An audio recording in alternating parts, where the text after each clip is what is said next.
Hi friends, welcome to Anandhi Pandian சேனலில் இன்றைக்கி ஒரு கிளீனிங் டிப்ஸ் வீடியோ தான்ப்பா பார்க்க போகிறோம். செம்பு பானை, பித்தளை பானை, பூஜை பாத்திரம் எல்லாமே விளக்கிறதுக்கு எந்த லிக்விடுமோ எந்த பவுடருமே நீங்கள் காசு போட்டு வாங்க தேவையில்ல. வீட்டில் இருக்கிற இந்த புளியை வச்சு நம்ம நல்லா பலன்னு க்ளீன் பண்ணிடலாம். புளியில் கொஞ்சம் உப்பு போட்டு நல்லா ஊற வச்சுருங்க. நல்லா புளி பேஸ்ட்டு மாதிரி ஊறணும், அந்த அளவுக்கு நல்லா ஊற வச்சுருங்க. கிராமத்தில் பித்தளை பானைலாம் இந்த மெத்தடில் தான் விளக்குவாங்க. பலன்னு புதுசு மாதிரி இருக்கும். இப்போ என்ன பொருள் போட்டு விளக்குனா பலன்னு புதுசு மாதிரி இருக்குன்னு வாங்க பார்க்கலாம். செம்மண்ணு தாங்க. பூஜை பாத்திரம், பித்தளை பாத்திரம் எல்லாமே புளி உப்பு போட்டு விளக்கிட்டு அதுக்கப்புறம் இந்த செம்மண்ணை போட்டு தான் விளக்குவாங்க. நல்லா பலன்னு புதுசு மாதிரி இருக்கும். தேங்காய் நார் யூஸ் பண்ணி தாங்க விளக்குவாங்க. எந்த ஸ்க்ரப்பரும் யூஸ் பண்ண மாட்டாங்க. தேங்காய் நார் தான் எடுத்துப்பாங்க. ரொம்ப கையை அழுத்தம் கொடுத்து கூட நீங்கள் தேய்க்க தேவையில்ல. லைட்டாக தேய்ச்சாவே போதும். நல்லா புது பானை மாதிரி பலன்னு மின்னும் பாருங்கள். ரொம்ப நான் தேய்க்கவும் இல்லை, பார்த்தீங்கன்னாவே தெரியும். லைட்டாக தான் தேய்க்கிறேன். எந்த பவுட்ரு எந்த லிக்விடுமே நீங்கள் காசு போட்டு கடையில் வாங்க தேவையில்ல. செம்மண் போட்டு தேய்க்கிறீங்களே, பானை கிராச் ஆகாதா, கோடு அந்த மாதிரி வராதுன்னா கண்டிப்பாக வராதுங்க. உங்களுக்கு அந்த மாதிரி கோடு விழுவும், கிராச் ஆகும் அந்த பயம் இருந்ததுன்னா சல்லடை இருக்குது பாருங்கள், அந்த சல்லடையில் சலித்து நல்லா நொய் மண்ணாக எடுத்து கூட நீங்கள் விளக்கலாம். பூஜை பாத்திரம்லாம் செம்மண் போட்டு நீங்கள் விளக்கி பாருங்கள். நல்லா புதுசு மாதிரி பளிச்சுன்னு இருக்கும். பானையை விளக்கிட்டு ஒரு வாரமானாலும் கருக்காத இருக்கிறதுக்கு ஒரு ஐடியா சொல்கிறேங்க. எப்பொழுதுமே பானையை உப்பு தண்ணியில் நீங்கள் கழுவுனீங்கன்னா 2 நாள்லேயே திட்டா ஒரு மாதிரி அங்கங்கே திட்டா கருத்து போயிடும். அந்த மாதிரி கருக்காத இருக்கிறதுக்கு நம்ம மினரல் தண்ணியில் பானையை நீங்கள் கழுவிட்டு இதில் இன்னொரு பொருள் சேர்த்து நீங்கள் அப்ளை பண்ணிங்கன்னா ஒரு வாரம் ஆனாலும் பானை கருக்காத, அந்த திட்டா கருப்பாக ஆகாத பளிச்சின்னு இருக்கும். அந்த பொருள் என்னன்னா, அந்த ஒரு பொருள் தேங்காய் எண்ணெய் தாங்க. இந்த டிப்ஸ் எங்கள் அக்கா வீட்டில் சொன்னது. நான் பானையில் தண்ணி ஊற்றி வைப்பேன், 2-3 நாளே கருப்பாயிடும். ஆனால் அவங்களது மட்டும் நல்லா பலன்னு அந்த கருக்காத அப்படியே பளிச்சின்னு இருக்கும். இது எப்படி உங்கள் பானை மட்டும் நல்லா கருப்பாகாத பளிச்சின்னு இருக்குன்னு கேட்டேன். திட்டு அந்த மாதிரி வரலன்னு விளக்கிட்டு இந்த மாதிரி தேங்காய் எண்ணெயை சுற்றி அப்ளை பண்ணிவிட்டு தண்ணி வச்சிங்கன்னா ஒரு வாரம் ஆனாலும் பானை புதுசு மாதிரி இருக்கும் அப்படின்னாங்க. பானையை நீங்கள் விளக்கிட்டு இந்த மாதிரி தேங்காய் எண்ணெய் அப்ளை பண்ணிவிட்டு தண்ணி ஊற்றி வைங்க. ஒரு வாரம் ஆனாலும் பானை புது பானை மாதிரி பலன்னு பளிச்சின்னு இருக்கும். ஃப்ரெண்ட்ஸ், ட்ரை பண்ணி பாருங்கள். இந்த ஐடியா கண்டிப்பாக உங்களுக்கு யூஸ்ஃபுல்லாக இருக்கும். வாங்க ஃப்ரெண்ட்ஸ், அடுத்த ஐடியாவுமே கிராமத்து டிப்ஸ் தான், கிளீனிங் டிப்ஸ் தான்.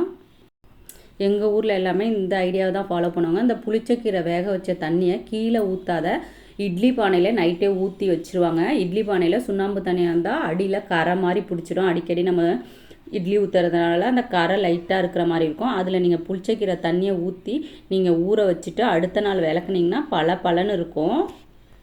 நான் பாருங்கள், கேஸ் ஸ்டவோட அந்த பர்னரு, இது ஆயில் வச்சுருந்த அந்த கேனு எல்லாமே ஊற போட்டிருக்கேன் பாருங்கள். நைட்டு ஃபுல்லாக ஊறிடுச்சு. அடுத்த நாள் எடுத்து நான் விளக்கி காட்டுறேன் பாருங்கள்.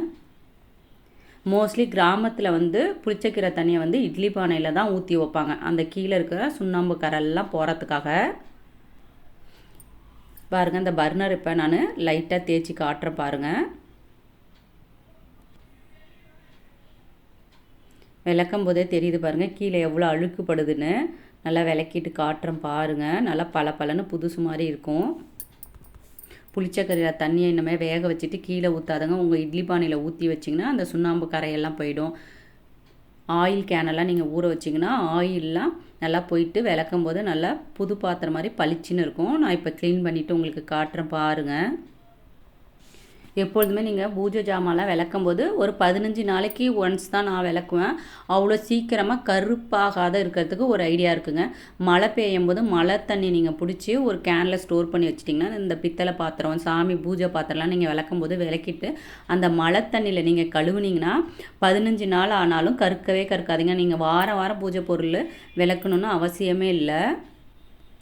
15 நாளைக்கு ஒன்ஸ் நீங்கள் விளக்குனாவே போதும். மழை தண்ணியில் நீங்கள் கழுவுறதுனால பூஜை பாத்திரம்லாம் கருக்காத நல்லா புதுசு மாதிரியே இருக்கும். நீங்கள் வேணால் மழை பெஞ்சினா தண்ணி பிடிச்சி அதில் பூஜை பாத்திரம்லாம் விளக்கி பாருங்கள். இந்த ஐடியாவுமே உங்களுக்கு ரொம்ப யூஸ்ஃபுல்லாக இருக்கும் ஃப்ரெண்ட்ஸ். ட்ரை பண்ணி பாருங்கள். மழை தண்ணியை வேஸ்ட் ஆக்காத இனிமேல் ஒரு கேனில் பிடிச்சி வச்சுக்கிட்டு பித்தளை பானை பூஜை பாத்திரம்லாம் விளக்கிறதுக்கு நீங்கள் யூஸ் பண்ணிக்கலாம். குடிக்கவுமே யூஸ் பண்ணிக்கலாம். சமைச்சிங்கன்னா சாதம் சீக்கிரமாக வீணாகாத ரொம்ப நேரத்துக்கு சாதம் அப்படியே இருக்கும். மழை தண்ணி பிடிச்சி வடிகட்டி கேனில் ஸ்டோர் பண்ணி வச்சு யூஸ் பண்ணி பாருங்கள் ஃப்ரெண்ட்ஸ். ஓரளவு லைட்டாக தான் தேய்ச்சிருக்கேன். இன்னுமே சில்வர் ஸ்க்ரப்பர் யூஸ் பண்ணி நல்லா தேய்ச்சிங்கன்னா நல்லா புதுசு மாதிரி இருக்கும். பாருங்கள் எவ்வளோ அழுக்கு இருக்குன்னு. இன்னும் லைட்டாக இருக்குது. சில்வர் ஸ்க்ரப்பர் போட்டு தேய்ச்சிங்கன்னா அதுவுமே நல்லா பளிச்சுன்னு போயிடும். இப்போ வந்து நான் ஆயில் கேனை கழுவி காட்டுறேன் பாருங்கள். லைட்டாக தேய்ச்சாவே போதும். எதுவுமே ரொம்ப கை வலிக்கிற அளவுக்கு ரொம்ப அழுத்தி தேய்க்க தேவையில்ல. லைட்டாக தேய்ச்சிங்கனாவே பளிச்சுன்னு ஆகிடும். நிறையா வீடியோஸ் போட்டிருக்கேன் ஃப்ரெண்ட்ஸ், பாருங்கள். ரேஷன் அரிசியில் இட்லி எப்படி ரெடி பண்ணுறதுன்னு போட்டு 9 லட்சத்துக்கு மேலே ஓடிட்டுருக்கு. அதோட லிங்க்கையும் தரேன் பாருங்கள். ரேஷன் அரிசியில் ஆப்பம் எப்படி சாஃப்டாக செய்யறதுன்னு வீடியோ நிறையா ஃப்ரெண்ட்ஸ் கேட்டிருந்தீங்க. ஆல்ரெடி வீடியோ போட்டிருக்கேன், ஆப்பம் வீடியோவும் போட்டிருக்கேன் பாருங்கள். அதுவுமே உங்களுக்கு ரொம்ப யூஸ்ஃபுல்லாக இருக்கும். ரேஷன் அரிசியை வேஸ்ட் ஆக்காத எப்படியெல்லாம் நமக்கு யூஸ் பண்ணிக்கலாம், இட்லிக்கு, தோசைக்கு, ஆப்பத்துக்கு எப்படி யூஸ் பண்ணிக்கலாம், சமைச்சா எப்படி ரேஷன் அரிசியோட ஸ்மெல் வராத சமைக்கிறது, சாதம் வடிக்கிறது, எல்லாத்துக்குமே நம்ம வந்து ரேஷன் அரிசியை யூஸ் பண்ணலாம், வேஸ்ட் ஆக்காத. இப்போ பாருங்கள் நல்லா தேய்ச்சிட்டேன் பாருங்கள். ரொம்ப கை வலிக்க தேய்க்கவே தேவையில்ல. லைட்டாக தான் தேய்ச்சேன், விம்பார் கொஞ்சம் போட்டு. பாருங்கள் எவ்வளோ பளிச்சுன்னு ஆயிடுச்சுன்னு. வாங்க நெக்ஸ்ட்டு இட்லி பானையை நம்ம விளக்கிடலாம். தண்ணி ஊற்றி ஊற வைக்கிறதுக்கு முன்னாடி நீங்கள் இட்லி பானையை அடியில் பார்த்துருந்தீங்கன்னா தெரியும், சுண்ணாம்பு கரை சுற்றி நிறையா இருக்கும். எங்களுது ரொம்ப சுண்ணாம்பு தண்ணிங்கிறதுனால அதிகமாக அடியில் கரை வர மாதிரி இருக்கும், சுண்ணாம்பு கரை. இப்போ இட்லி பானையுமே விளக்கிட்டு காட்டுறேன் பாருங்கள். நீங்கள் புளிச்சக்கீரைலாம் யூஸ் பண்ண மாட்டீங்க, தண்ணியெல்லாம் ஊற்றி வைக்கிறதுக்கு எங்களுக்கு தெரியலங்க அப்படின்னு சொன்னிங்கன்னா, இட்லி ஊற்றவும் போதே லெமனை பாதியை கட் பண்ணி அடியில் அந்த தண்ணியில் நீங்கள் போட்டுட்டிங்கனாலும் உப்பு கரை அவ்வளோ சீக்கிரமாக படியாது. இந்த ஐடியாவுமே உங்களுக்கு யூஸ்ஃபுல்லாக இருக்கும், ட்ரை பண்ணி பாருங்கள். ஆஃப் லெமனை கட் பண்ணிவிட்டு இட்லி ஊற்றுறதுக்கு முன்னாடி அந்த தண்ணியில் போட்டிங்கனாலும் உப்பு கரை அவ்வளோவா இருக்காது. இப்போ பாருங்கள் விளக்கிட்டு காட்டுற பாருங்கள். சுற்றி இருக்கிற அந்த சுண்ணாம்பு கரை எதுவுமே இல்லை பாருங்கள். இது வந்து அடியில் கருப்பாக இருக்கிறது வந்து நம்ம ரெகுலராக சில்வர் பாத்திரம் யூஸ் பண்ணுறதுனால அந்த கருப்பது. இது வந்து சுண்ணாம்பு கரை இல்லை. ஃபஸ்ட்டு நீங்கள் இட்லி பானை பார்த்ததுக்கும் இப்போ இருக்கிறதுக்கும் பார்த்தாவே உங்களுக்கு தெரியும், முன்னே இருந்த அந்த சுண்ணாம்பு கரைலாம் சைடில் இல்லை பாருங்கள் எவ்வளோ பளிச்சுன்னு புதுசு மாதிரி இருக்குன்னு. ஆயில் கேனை பளிச்சுன்னு புதுசு மாதிரி ஆக்கிறதுக்கு இன்னொரு ஐடியா இருக்குங்க. நம்ம சாதம் வடிக்கிற கஞ்சி கீழே ஊற்றாத அதில் நீங்கள் ஆயில் கேனை ஊற வச்சுட்டு விளக்குனிங்கன்னா நல்லா பளிச்சுன்னு இருக்கும். மழை நீர்லேயும் பாத்திரம் விளக்கி பார்த்துட்டு எப்படி இருந்ததுன்னு கண்டிப்பாக சொல்லுங்கள் ஃப்ரெண்ட்ஸ். வாங்க நெக்ஸ்ட் ஐடியா என்னென்னு பார்க்கலாம். அடுத்தது ஒரு கிச்சன் டிப்ஸ் தான் ஃப்ரெண்ட்ஸ் பார்க்க போகிறோம். கேரட்டு, பீட்ரூட்லாம் நம்ம வாங்கிட்டு வந்து 2-3 நாள்லேயே பார்த்திங்கன்னா அந்த தோலெல்லாம் சுருங்கிடும். நமக்கு கட் பண்ணுறதுக்கும் கஷ்டமாக இருக்கும். கேரட் திருவவுமே கஷ்டமாக இருக்கும் பிடிச்சி. அந்த மாதிரி தோல் சுருங்கிடுச்சுன்னா எப்படி மறுபடியும் புதுசு மாதிரி அந்த தோலெல்லாம் ஃப்ரெஷ்ஷாக ஆக்கிறதுன்னு தான் ஃப்ரெண்ட்ஸ் பார்க்க போகிறோம். ஒரு பாத்திரத்தில் தண்ணி வச்சுட்டு ஐஸ் கட்டி 4-5 பீஸ் போட்டுட்டு அதில் பீட்ரூட்டாக இருக்கட்டும், கேரட்டாக இருக்கட்டும் போட்டு ஒரு அரை மணி நேரம் அப்படியே ஊற வச்சுருங்க. அதுக்கப்புறம் எடுத்து பாருங்கள், புதுசாக வாங்கிட்டு வந்த பீட்ரூட் மாதிரியே இருக்கும். இப்போ நீங்கள் கட் பண்ணுறதுக்கும் துருவறதுக்கும், கேரட் துருவறதுக்கும் உங்களுக்கு பீட்ரூட்டு, கேரட்டு ஈஸியாக இருக்கும். ட்ரை பண்ணி பாருங்கள். நெக்ஸ்ட் ஐடியா, நம்ம கடையில் வாங்கின நெய்யாக இருந்தாலும் சரி, வீட்லேயே ரெடி பண்ண நெய்யாக இருந்தாலும் சரி, ஃபஸ்ட்டில் இருக்கிற அந்த வாசனை லாஸ்ட்டில் அவ்வளோவா வாசனை இருக்காது. நீங்கள் கடையில் வாங்கினீங்கன்னா இந்த கவரை ஃபுல்லாக நீங்கள் ஓப்பன் பண்ணக்கூடாது.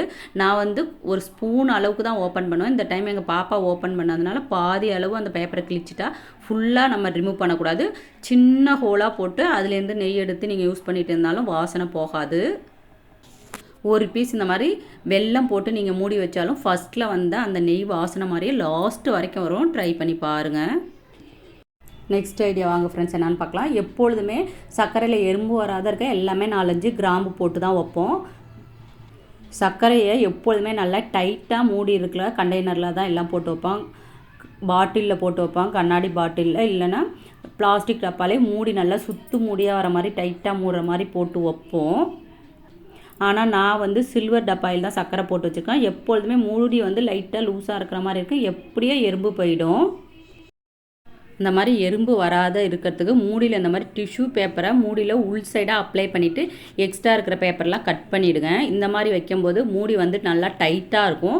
மழை சீசனில் சர்க்கரை வந்து அந்த மாதிரி தண்ணி விட்ட மாதிரி ஒரு மாதிரி இருக்கும். அந்த மாதிரி இல்லாத நல்லா ஃப்ரெஷ்ஷாக இருக்கும். இந்த மாதிரி மூடியில் டிஷ்யூ பேப்பர் வச்சு ட்ரை பண்ணி பாருங்கள். இதுவுமே உங்களுக்கு யூஸ்ஃபுல்லாக இருக்கும் ஃப்ரெண்ட்ஸ். வாங்க நெக்ஸ்ட் ஐடியா என்னென்னு பார்க்கலாம். கத்திரிக்காய் இருக்கட்டும், வாழைக்காயாக இருக்கட்டும், வாழைத்தண்டு இந்த மாதிரி அரிஞ்சு போடும்போது, தண்ணியில் அரிஞ்சு போடும்போது லைட்டாக கருத்த மாதிரி ஆகிடும். அந்த மாதிரி கருத்த மாதிரி ஆகாத இருக்க காய்ச்சின பாலாக இருந்தாலும் சரி, இல்லை காய்ச்சாத பாலாக இருந்தாலும் சரி, ஒரு 2 ஸ்பூன் அந்த தண்ணியில் விட்டுட்டு அதுக்கப்புறம் கத்திரிக்காய், வாழைக்காய், வாழைத்தண்டு நீங்கள் அரிஞ்சு போட்டிங்கன்னா அவ்வளோ சீக்கிரமாக கருக்காது. பாருங்கள், அரிஞ்சு போட்டு இது 10 நிமிஷத்துக்கு மேலே ஆயிடுச்சு. இப்போ அரிஞ்சு போட்ட மாதிரி எவ்வளோ ஃப்ரெஷ்ஷாக இருக்குன்னு கத்திரிக்காய். ட்ரை பண்ணி பாருங்கள் ஃப்ரெண்ட்ஸ். வாங்க ஃப்ரெண்ட்ஸ், இந்த ஐடியாவுமே உங்களுக்கு ரொம்ப யூஸ்ஃபுல்லாக இருக்கும். இப்போ பாருங்கள், நான் வேறு வேலை பண்ணிகிட்ருக்கேன். டக்குன்னு பால் பொங்கிடுச்சு. இதில் கண்டிப்பாக 2 சொட்டு பச்சை தண்ணி விட்டாலுமே அந்த பொங்குனது வந்து உள்ளே போயிடும். என்னால் டக்குன்னு தண்ணி எடுத்து ஊற்ற முடியல. பக்கத்தில் இந்த மாதிரி ஸ்பூனு இல்லை மரக்கரண்டி ஏதாவது இருந்ததுன்னா இந்த மாதிரி பால் மேலே நீங்கள் வச்சிட்டிங்கன்னா பொங்கி வெளியில் வராது, அப்படியே ஸ்டாப் ஆகிடும்.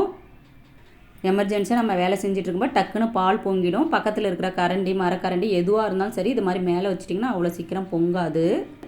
Next idea gas saving tips தான் ஃப்ரெண்ட்ஸ். இது வந்து எங்கள் பாப்பா குளிக்கிறதுக்காக சுடு தண்ணி வச்சுருக்கேன். அதுலேயே மேலே ஒரு கிண்ணத்தில் புளி போட்டு மேலே வச்சுட்டேன் பாருங்கள். புளியுமே அந்த ஹீட்டில் சீக்கிரமாக கரைஞ்சிடும். ஊறிடுச்சு பாருங்கள். நல்லா கரைக்கிறதுக்கு நல்லா ஈஸியாக இருக்குது. பேஸ்ட் மாதிரி வந்துடும் பாருங்கள். தனியாக இதுக்கு சுடு தண்ணி வச்சு நம்ம ஊற்றி ஊற வைக்கிறத ஏதாவது நீங்கள் அடுப்பில் வச்சுருந்தீங்கன்னா அந்த பிளேட்டு மேலேயே நீங்கள் தண்ணி ஊற்றி வச்சிங்கனாலும் சூடாகிடும். கேஸ் சேவிங் டிப்ஸ் இதுவுமே உங்களுக்கு யூஸ்ஃபுல்லாக இருக்கும். ஒரு பாத்திரத்தில் ஒரு கிளாஸ் தண்ணி ஊற்றிட்டு அதில் கொஞ்சம் உப்பு போட்டுட்டு அந்த உப்பு நல்லா கரையிட்டும். இப்போ ஸ்கூலுக்கு குழந்தைங்களுக்கெல்லாம் ஸ்நாக்ஸ் கொடுத்து அனுப்புவீங்க. அதுவும் ஆப்பிள் இந்த மாதிரி பழம்லாம் ஃப்ரூட்ஸ்லாம் கொடுக்கும்போது ஆப்பிள்லாம் சின்ன குழந்தைங்களா இருந்தால் கட் பண்ணி தான் கண்டிப்பாக கொடுப்போம். அது லைட்டாக மேலே வந்து கருத்த மாதிரி ஆகிடும். அந்த மாதிரி கலர் சேஞ்ச் ஆனால் குழந்தைங்க அவ்வளோவா சாப்பிட மாட்டாங்க. அந்த மாதிரி ஆப்பிள் வந்து நிறம் மாறாத இருக்க தண்ணியில் கொஞ்சம் உப்பு போட்டுட்டு அதில் ஆப்பிளை நல்லா அலசிட்டு அதுக்கப்புறம் எடுத்து ஸ்நாக்ஸ் பாக்ஸில் வச்சு கொடுத்திங்கன்னா அதோட கலர் மாறாத இருக்கும். குழந்தைங்க ஸ்கூலுக்கு எடுத்துகிட்டு போய் சாப்பிடும்போதும் அந்த கலர் வந்து ரொம்ப சேஞ்ச் ஆகாத இருக்கும். இந்த ஐடியாவுமே உங்களுக்கு யூஸ்ஃபுல்லாக இருக்கும் ஃப்ரெண்ட்ஸ். ட்ரை பண்ணி பாருங்கள். வாங்க ஃப்ரெண்ட்ஸ், அடுத்த ஐடியா என்னென்னு பார்க்கலாம். 1 கிலோ நான் வெண்டைக்காய் வாங்கியிருக்கேன். பாருங்கள் எவ்வளோ ஃப்ரெஷ்ஷாக சூப்பராக நல்லா இருக்குன்னு. இது வந்து கிராமத்து காய். எப்பொழுதுமே உங்களுக்கு கிராமத்து காய்கறிகள் கிடைச்சா நிறையா வாங்கிக்கங்க. ஏன்னா அவங்க அவ்வளோவா மருந்து யூஸ் பண்ணியிருக்க மாட்டாங்க. அதுவும் ரொம்ப கம்மி ரேட்டாக இருக்கும். இப்போ இந்த 1 கிலோ வெண்டைக்காவை 20 ரூபாய்க்கு நான் வாங்கியிருக்கேன். பாருங்கள் எவ்வளோ பிஞ்சாக நல்லா ஃப்ரெஷ்ஷாக சூப்பராக இருக்கணும். இந்த மாதிரி கிராமத்துலேருந்து வரும்போது நிறைய நம்ம வாங்கி ஸ்டோர் பண்ணி வச்சுக்கலாம். இப்போ வந்து வெண்டைக்காவை பாதியாக பிரிச்சுட்டேன். பாருங்கள் நல்லா பெருசாக இருக்கிற வெண்டைக்காவெல்லாம் இதுவுமே பிஞ்சு தான், ஆனால் நல்லா பெரிய சைஸாக இருக்குது. சின்ன வெண்டைக்காய் பாதி இந்த மாதிரி பிரித்து வச்சுட்டேன். இந்த மாதிரி பெரிய வெண்டைக்காய்லாம் சாம்பார், புளிக்குழம்பு அந்த மாதிரி யூஸ் பண்ணிக்கலாம். இந்த மாதிரி ரொம்ப பிஞ்சாக இருக்கிறத நம்ம வறுவலுக்கு யூஸ் பண்ணால் சூப்பராக இருக்கும். வெண்டைக்காய் வந்து 2-3 நாள்லேயே முத்திடும். எப்படி நம்ம ஸ்டோர் பண்ணுறதுன்னு தான் பார்க்க போகிறோம். அடியவும் நுனியவும் கட் பண்ணிவிட்டு ஒரு பாக்ஸில் டிஷ்யூ பேப்பர் போட்டு ஸ்டோர் பண்ணிங்கன்னா அவ்வளோ சீக்கிரமாக முத்தல் ஆகாது. பாருங்கள், நான் ஸ்டோர் பண்ணி காட்டுறேன். பாருங்கள், கீழேயும் டிஷ்யூ பேப்பர் வச்சுருக்கேன், மேலேயும் வச்சுருக்கேன். இந்த மாதிரி நீங்கள் வச்சிங்கன்னா 1 வாரம் வரைக்குமே வெண்டைக்காய் வந்து முத்தாத அப்படியே இருக்கும். நாங்கள் சின்ன பிள்ளையாக இருக்கும்போதெல்லாம் இந்த அடிப்பகுதியை முகத்தில் ஒட்டிட்டு விளையாடுவோம். இந்த அனுபவம் உங்களில் யார் யாருக்கு இருக்குதுன்னு சொல்லுங்கள். இந்த மாதிரி முகத்தில் ஒட்டி விளையாண்டுருக்கீங்களான்னு. ஆனால் இந்த மாதிரி ஒட்டுனா ஆயில் ஃபேஸு இந்த முகப்பொருள்லாம் இருக்கிறதெல்லாம் போயிட்டு நல்லா பளிச்சுன்னு இருக்குமா. இந்த மாதிரி முகத்தில் அப்ளை பண்ணிவிட்டு ஒரு 1/2 மணி நேரம் கழிச்சு நீங்கள் ஃபேஸை வாஷ் பண்ணி பாருங்கள். முகம் வந்து நல்லா பளிச்சுன்னு இருக்கும். இந்த அனுபவம் உங்களுக்கு இருக்கா என்னன்னு சொல்லுங்கள். நெக்ஸ்ட் ஐடியா, மீன் குழம்பு வைக்கும் போதே இந்த பொருளை போட்டு வச்சிங்கன்னா இட்லி, தோசை எல்லாத்துக்குமே சூப்பராக இருக்கும். வெந்தயம் போட்டுட்டு 1 ஸ்பூன் பெருஞ்சீரகம் போட்டு தாளிச்சிருக்கேன் பாருங்கள். பூண்டையும் வெங்காயத்தையும் நல்லா லைட்டாக அம்மியில் தட்டிட்டு நீங்கள் மீன் குழம்பு வச்சு பாருங்கள். சாப்பாட்டுக்கு தான் எல்லாம் மீன் குழம்பு நல்லாயிருக்கும். ஆனால் இந்த மாதிரி பெருஞ்சீரகம் போட்டு தாளித்து பூண்டையும் சின்ன வெங்காயத்தையும் லைட்டாக அம்மியில் தட்டிட்டு நீங்கள் மீன் குழம்பு எப்போதும் போல் வச்சு பாருங்கள். இட்லி தோசைக்குமே செம்ம சூப்பராக இருக்கும். சாப்பாட்டோட இட்லிக்கு நல்லா சூப்பராக இருக்கும். நானே ரொம்ப நாள் வந்து சாப்பாட்டுக்கு மட்டும்தான் மீன் குழம்பு யூஸ் பண்ணிகிட்ருப்பேன். இட்லி தோசைக்கெலாம் அவ்வளோவா நாங்கள் சைடிஷாக யூஸ் பண்ண மாட்டோம். என் ஃப்ரெண்டு ஒருத்தவங்க சொன்னாங்க, நீங்கள் வெந்தயம் போட்டு தாளிக்கும் போது பெருஞ்சீரகமும் வெங்காயம் பூண்டையும் லைட்டாக அம்மியில் தட்டிட்டு நீங்கள் வச்சிங்கன்னா இட்லிக்குமே சைடிஷாக நல்லா சூப்பராக இருக்கும் ஃப்ரெண்ட்ஸ். ட்ரை பண்ணி பாருங்கள் அப்படின்னு சொன்னாங்க. நாங்களும் அது மாதிரி இப்போ வச்சோம். இட்லிக்கு சாப்பாட்டோட இட்லிக்கு நல்லா டேஸ்ட்டாக இருந்தது. நீங்கள் எப்போதும் புளி கரைச்சி ஊற்றிட்டு உங்கள் காரத்துக்கு தகுந்த மாதிரி மிளகாத்தூள், மல்லித்தூள் அதெல்லாம் எப்பொழுதுமே நீங்கள் போடுற ப்ராசஸ்லேயே போடுங்க. ஆனால் இந்த ஃபஸ்ட்டு தாளிக்கும் போது பெருஞ்சீரகமும் வெங்காயத்தையும் பூண்டையும் லைட்டாக தட்டிட்டு போட்டு பாருங்கள். நல்லா குழம்பும் நல்லா திக்காக இருக்கும். பெருஞ்சீரகம் போடுறதுனால நல்லா வாசனையாக இருக்கும். இட்லிக்கு நல்லா டேஸ்ட்டாக சூப்பராக இருக்கும். சாரி ஃப்ரெண்ட்ஸ், மீன் போட்டதை வந்து வீடியோ எடுக்க மறந்துட்டேன். மீனெல்லாம் போட்டுட்டேன். லைட்டாக நல்லா கொதிக்குது பாருங்கள். ஒரு கொதி வந்ததுமே ஆஃப் பண்ணிவிடுங்க. நெக்ஸ்ட் ஐடியா வாங்க ஃப்ரெண்ட்ஸ் என்னென்னு பார்க்கலாம்.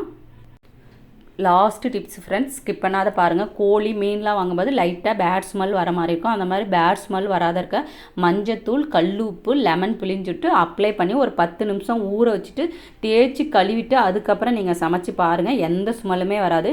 இந்த ஐடியாவில் ஏதாவது ஒன்றாவது உங்களுக்கு யூஸ்ஃபுல்லாக இருக்கும்னு நம்புகிறேன் ஃப்ரெண்ட்ஸ். ட்ரை பண்ணி பார்த்துட்டு இந்த ஐடியாவில் எந்த ஐடியா உங்களுக்கு யூஸ்ஃபுல்லாக இருந்ததுன்னு சொல்லுங்கள். ப்ளீஸ் லைக் பண்ணுங்கள், சப்ஸ்கிரைப் பண்ணுங்கள். தேங்க்யூ.